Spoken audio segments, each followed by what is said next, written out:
Welcome to the Woodshed with Cody Wood on the Equus Radio Network, where some amazing guests stop in, share their stories, and have a few laughs along the way. From the rodeo road to everyday life, it's all part of the ride. Here's your host, Cody Wood. We're at day number 3, round number 3 of the Wrangler National Finals Rodeo.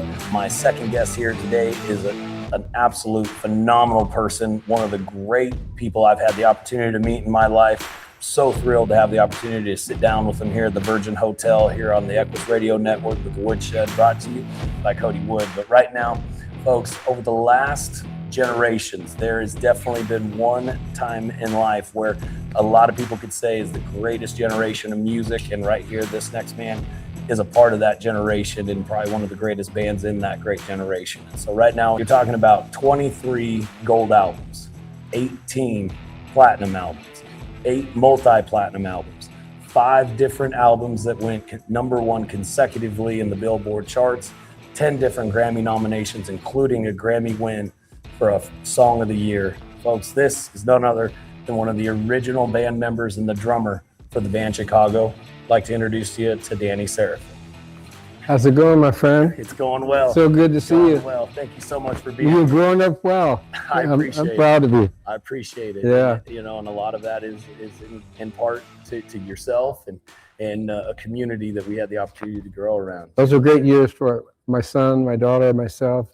Colorado, I love Colorado. Really Evergreen is just a magical place. It really is a magical place, and I talk about it a lot, actually. And I get into it right off the bat. Actually, is obviously there's a lot of opportunity and resources that come to mind when you talk about Evergreen. But in my mind, now that I've become a father myself, the greatest resource that we had as children was being raised around really good, strong men, like yourself, the Lard Franklins, the Steve Gangles. There's a number of them.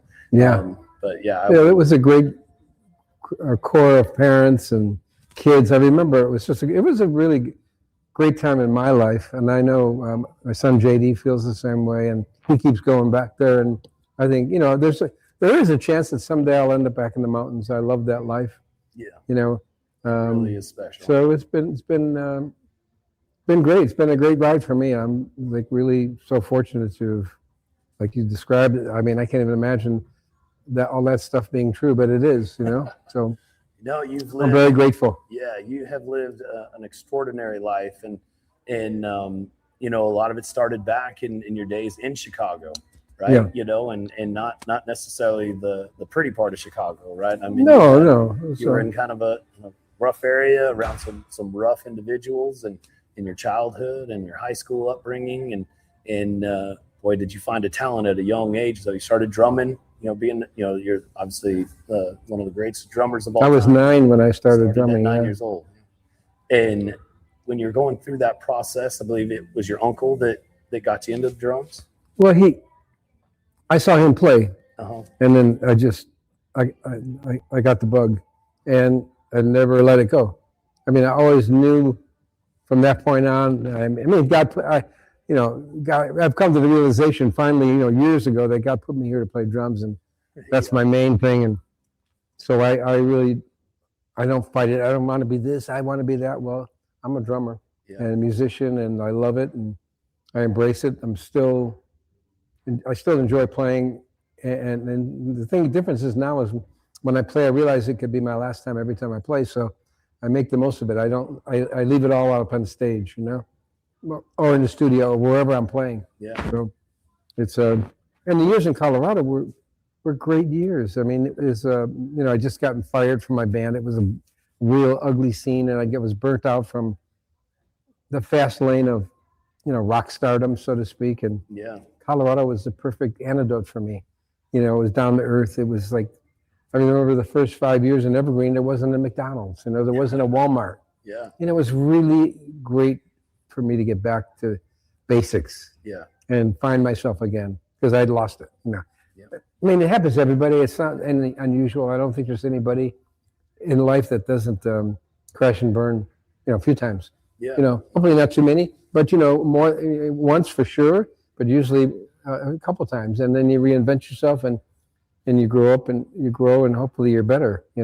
Yeah, absolutely. and stronger from it, you know? And especially when you're talking about, in your case, for sure too, you know, because there's a lot of people that might have had to, you know, find their path and have some of those things. But you really, you know, you found a lot of the original band members at a young age. You're 15, 16 years old. Well, I reached the core of what ended up being Chicago. Tony Keth and Walter Pearsader, they found me in a basement in Chicago with a local band, and they were with the band called Jimmy Ford and the Executives. That was 1965, I think. It was a long time ago. And at that point, I was quit school, you know, high school. I was running street gangs, street fights and gang fights, and even at that point, even the guns started coming out. So it was a great time for me to be lifted, extricated from that life. And, you know, once I landed with those guys, and I was about 15 and a half or 16, I started making my living as a musician. I've never looked back, to be honest. Yeah. So and that's it's been an amazing ride, and I've had a beautiful career, and it's still good. You know, knock on, that's wood, real wood. Knock on wood, you know, I'm still doing the drugs and alcohol days. I didn't do much of that. In fact, at one point, I couldn't because the band was so deep into it. So I knew someone had to keep their wits about them. Plus, I could never play consistently great being high. So it was a blessing for me. Yeah. So, you know, my body has stayed fairly young for a 77-year-old man, and I still love to play, and people tell me I still play really great. I'm enjoying it. Yeah, no, absolutely. I think as far as your play right now too, I mean, even just watching some videos and different things now, I mean, you still have the ability to absolutely gas it and really play. It's challenging, and the fact that it's challenging keeps me honest and keeps me in shape, so to speak, and keeps me younger.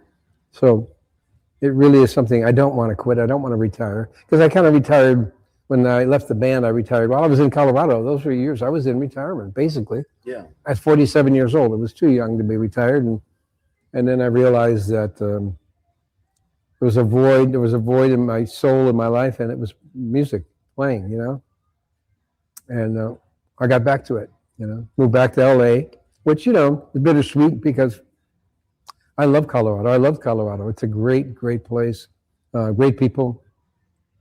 I mean, it's grown immensely since then too, you know. So yeah, it has. Evergreen specifically has definitely grown too. Yeah, I mean, it's you know, I-70 is like it's like the 405 here now, from what I understand. Yeah. You know, so, but it's still. I've been back there a few times, and I'll probably go back there. You know.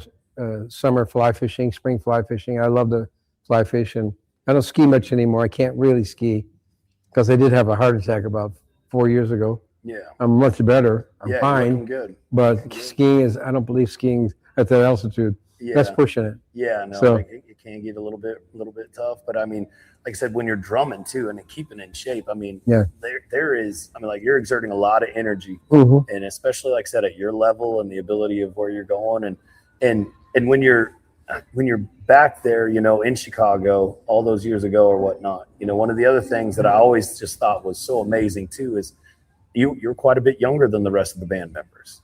A bit, you know. Well, in those, you know, at that time, at that age, 6 months, a year seemed like a long. Like a lot. Yeah. Yeah. Now it's like, you know, when you get up in years, you know, 6 months, it's like, well, we're in the same zip code, right? Yeah. You know. Yeah. But yeah, I was the young guy in the band at first until we started bringing in new members, you know. Yeah, and when you're making that transition, I mean, obviously there was a lot of different, you know, you had the Big Mob or the Exec, you know, and some of the different, you know, bands as it evolved into, you know, Chicago Transit Authority, and and then what now obviously everybody knows is Chicago. But, right. That path from Chicago to LA, and ultimately to the success that you all found so early. I mean, that one is such a unique path, right? That I think a lot of people just are so curious about. How do you go from point A to point B, and how did a lot of that play out for you? Well, It just was basically kind of one step in front of the other, and it was in many ways it was survival, because once we made the transition from a cover band to doing original arrangements of cover songs to original material, we started getting fired. The club owners, the dance, they wanted us to be like we were, and we were evolving. So we had signed a production contract with a company in LA, right?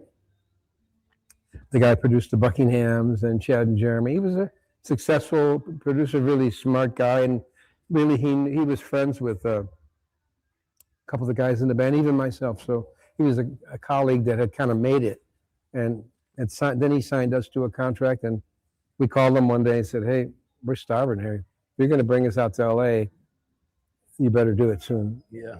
So that was the summer of 1968. We formed the band in March of '67, and we packed up, basically everything we had, which wasn't much, and we moved to Hollywood. And it was a brave new. It was scary. It was really scary, but exciting. Yeah. If you know what I mean. Yeah. Because it was the beginning of that renaissance, that musical renaissance, and the hippie era, and it was alive. It was, it's hard to describe. It was exciting, I can imagine. But at the same time, scary. All of us were living in an apartment complex. Well, no, at first, all 7 of us were living in a 2-bedroom house in Hollywood. Oh. And we set up our equipment in the living room. And we rehearsed and conceived the very first Chicago Transit Authority album then and there. And, we were playing some local gigs here and there. And eventually we started playing the Whiskey A Go-Go, which was famous. Yeah. And we became the house band there for a few months. And one night I remember we got off stage and Jimi Hendrix was in our dressing room. We were at that time, he was a Yeah, he's the guy. He was a rock god. 1968 or that time. Yeah. Well, that would have been 68. Yeah. 69. Hard to tell. Yeah. They run together. But anyways, he said to us, "You guys are the best band I've ever heard in my life."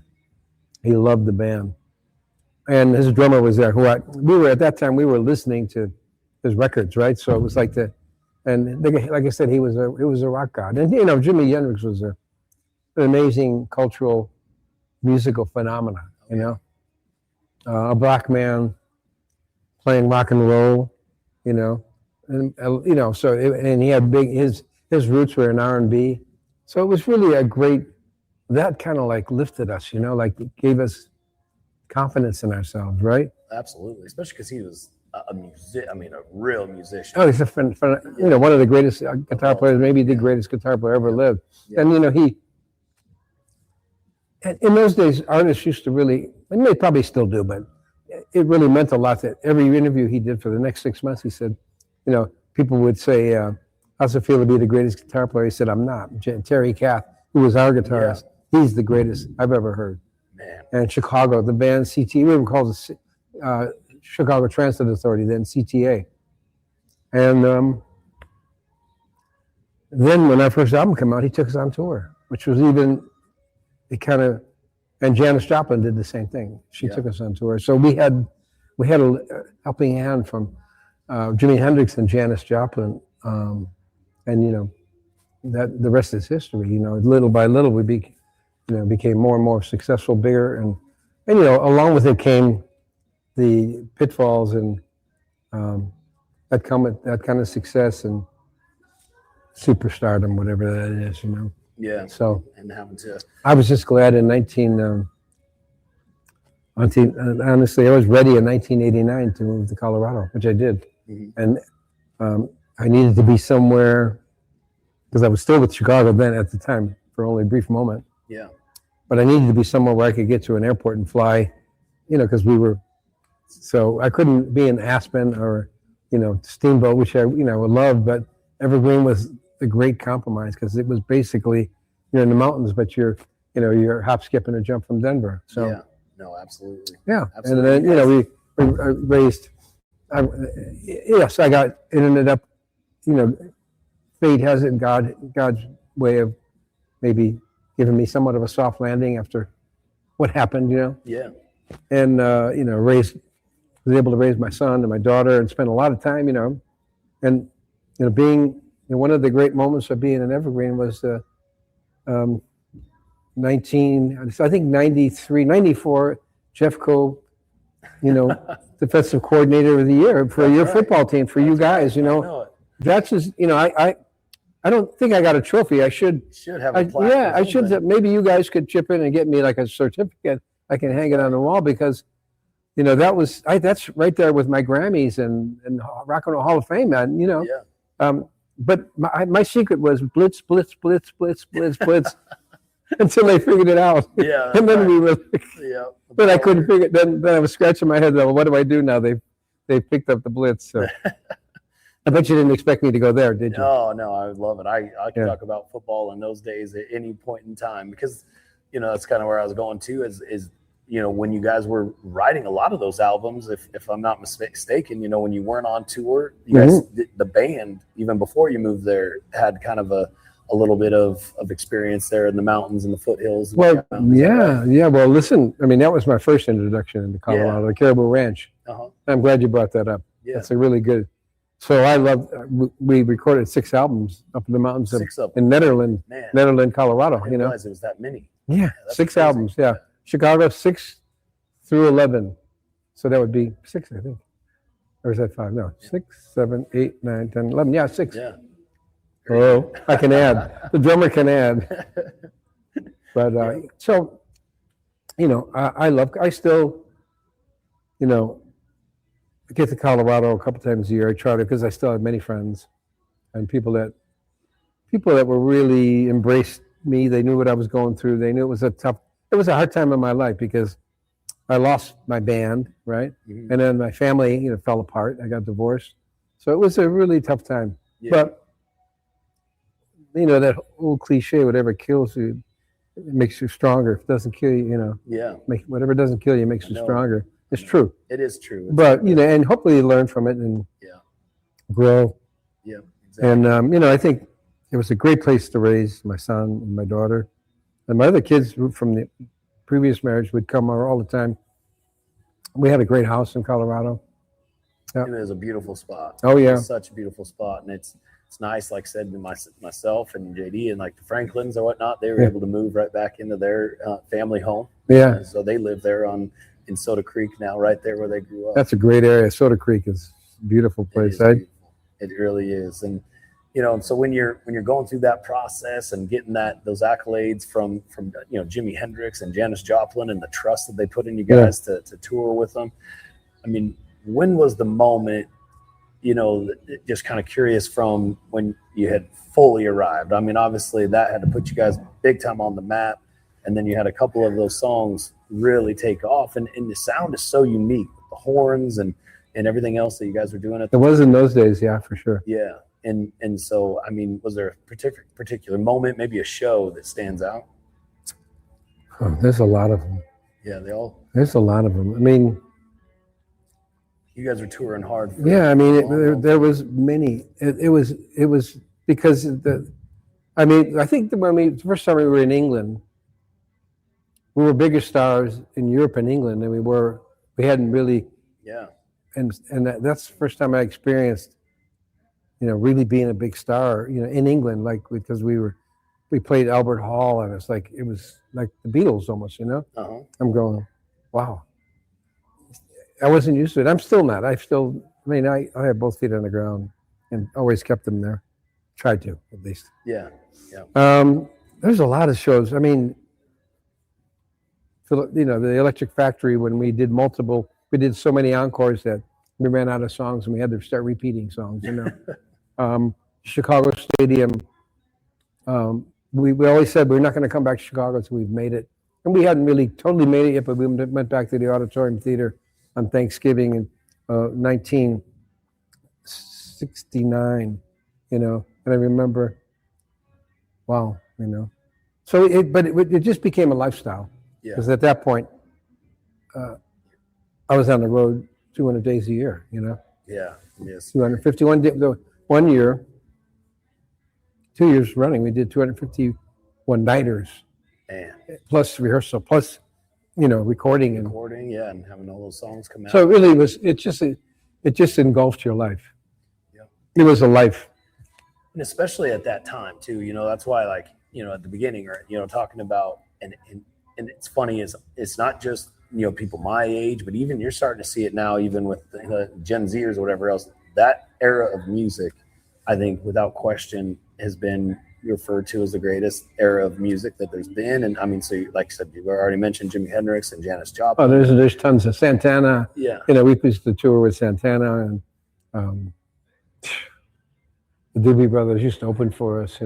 Seals and Croft. And how did that shape you guys as a band, as a musician? I mean, almost from a competitive standpoint. I'm just like, it wasn't real competitive. No. I mean, no. It was more brotherhood. Yeah.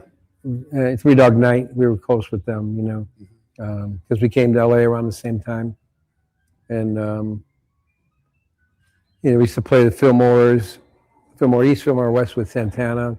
We did a couple of big pop festivals, with Led Zeppelin and Janis. And yeah.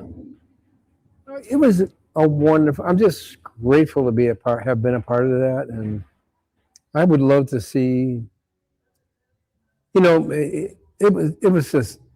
was a convergence of an evolution of music and society, and consciousness, and and I would love to see something like that happen again for the musicians of today, the artists of today, because they're dealing with a lot of different challenges. Yeah. There's so much media and alternative streaming, right? Yeah. Keeping people at home. Short attention. So live music at times suffers from it, but I believe I'm not big about EDM and all that stuff. Sorry. Yeah. Or K-pop. It's good. I mean, people like it. God bless you. Yeah. I like real music. Yeah, exactly. That's one of the reasons that people love country so much, is because it's real music. Yeah.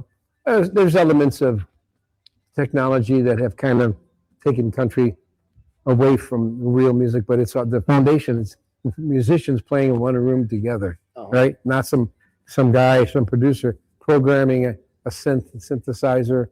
There's nothing wrong. I mean, the only thing I don't like about it is the inhuman aspect of it, Yeah, for sure. Because that's what makes music incredible, is the communication between the musicians and the communication between the audience and the musicians. Yeah. That goes on. It's a very magical thing. It really is. Yeah, it's really what I do is what I love the most, Yeah. And when I was away, while I was in Colorado, I quit playing drums for 15 years. I don't know if you knew that. Yeah. So while I was in Colorado, I guess I needed to get away from drums because I'd gotten burnt out. I gotten burnt out with the business, and I kind of, really with the nature, outdoors, the beauty, being in the mountains. To me, the mountains are, I'm a mountain person, Yeah, for sure. I mean, I love the ocean and everything, and believe me, that's beautiful too. But I seem to be most at peace in the mountains. Yeah, I can relate to that. I know for you sure. can. Yeah. Yeah. When you're looking, and you're right about music today and some of the different enhancements and things that they do. And I have to mention, why we're here at the Virgin Hotel, shooting live. Yeah. The last two nights, and I'm not sure if you're familiar with them yet, but a band called the Red Clay Strays. No. Played I need to check them out. Night. Oh, I'll absolutely share it with you. Yeah, after this. please do. But they embody a lot of what you're referring to. Really? And I think that. Well, then I got to check them out. Yeah, and I think you're starting to see that kind of a little bit of a cultural movement in that sense, and whether almost in an effort to not take on the AI movement and some of those different things, but people. Yeah, you can use AI to help you. Yeah, and that's the thing. There's a lot that could be AI is really. I mean, I can't pretend to be an expert on it, but I've started using it. AI. I'm asking just about all the time, and as far as helping, can you help me write this song? Or I even one time a friend of mine said, "Can you do a biography of Danny Seraphine?" And the thing spit out Second. And it even, I asked, my new band is called CTA too, California Transit. So we should get that in. Absolutely. And my friend asked, who's got this, he's got his AI really developed. I guess the more information you feed it, asked it to put together a 3-year marketing plan for me. And I looked at it and I went, it was actually, pretty good. at 77, I don't know if I got the energy, but if I did it, I probably would be a lot more successful than I am, which I'm not into chasing. I'm into playing music right now. So, exactly. But AI is a valuable, I think, they keep talking about it, how it's going to take people's jobs. That part I don't like. Is it going to replace me? No way is it going to replace me. There isn't a chance. And the day comes where an AI artist, an AI band, we're in trouble. Yeah. So let's face it. No, exactly, exactly. There needs to be, because it's as good as AI is, it doesn't have the feel or the emotion that you or I have. Yeah. Or the heart. Soul it doesn't have the heart. So, yeah, exactly. And so that's where, you're seeing not just the Red Clay Strays, which I'm a huge fan of. I'm going to check them out. Yeah, but there's a lot of this, and it's not just country, but that are starting to embody a lot of that. And I sure do appreciate music in every aspect, and really for that exact reason. But and so when you're looking at kind of the course of your path, right, and going to Colorado and then raising your family there, this is something that's kind of funny. And it's funny how you remember certain things, but. So, myself and your son and all of our friends, made it to the state championship football game, and we had a big parade for our team before that. And you came out, and the moms of the team all had aprons and pots. Yeah. And then they gave you a set of wooden spoons. And I remember you making a comment like, I haven't played in a while or something like that. I was, And I don't know if you remember going down that parade. I do. It was fun. Yeah. Listen, Evergreen, it was a great. It's just what I needed in my life, because I needed to break it down. It had gotten away from me, and I needed to break it down, and it was the perfect place, and I love that time, and it's really, when I think about it, I miss Evergreen, and some, I wouldn't mind having a cabin there. Yeah, no, absolutely. In fact, I would love to have a cabin there. And then now, like you said, you're now with another CTA, right? California Transit, and we've been together 20 years. This is nothing new. That's when I came back to playing, once I realized that, there was a big hole in me, in my soul. Mm-hmm. I wasn't playing. I little by little, I worked my way back, and then in 2006, we put together a CTA with a guitarist by the name of Mark Bonilla, keyboardist Ed Roth. They're still with the band with me. Yeah. And it's like people call us Chicago on steroids, It's a great band. And you're still playing an awful lot. Yeah. Were you just I could play more, but enough to justify my existence, Yeah. Well, right? And you were just in Guam, is that right? Yeah. No, Guatemala.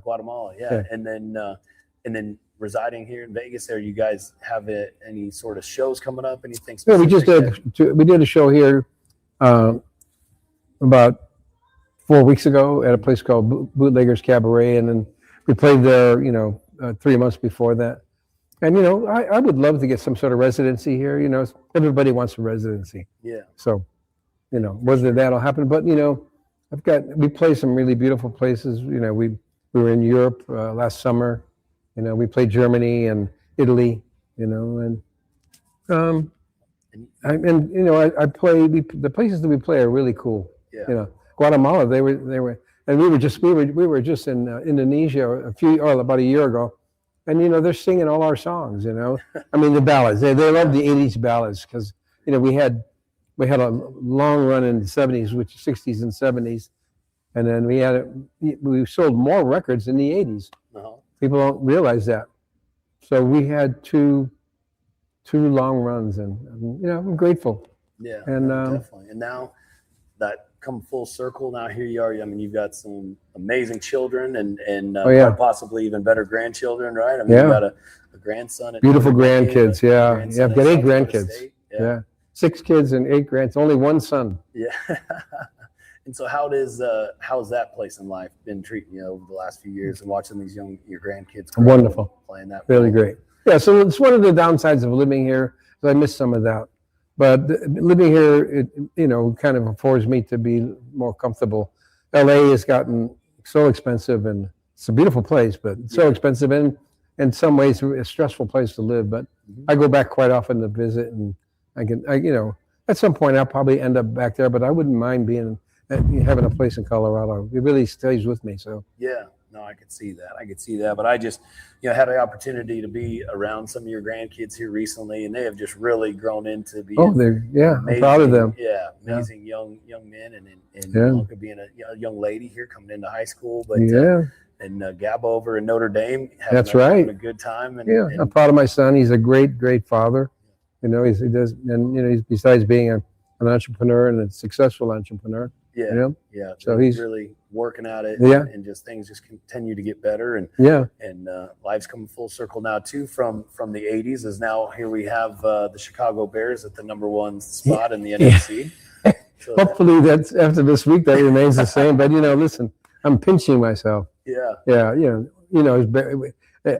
a Bronco fan, obviously. Absolutely. So we, being a Bear fan, Bronco, we live our football and die with our football, right? Yep. So it's good to see. I've done more dying than living lately. Yeah. But now I'm saying lately.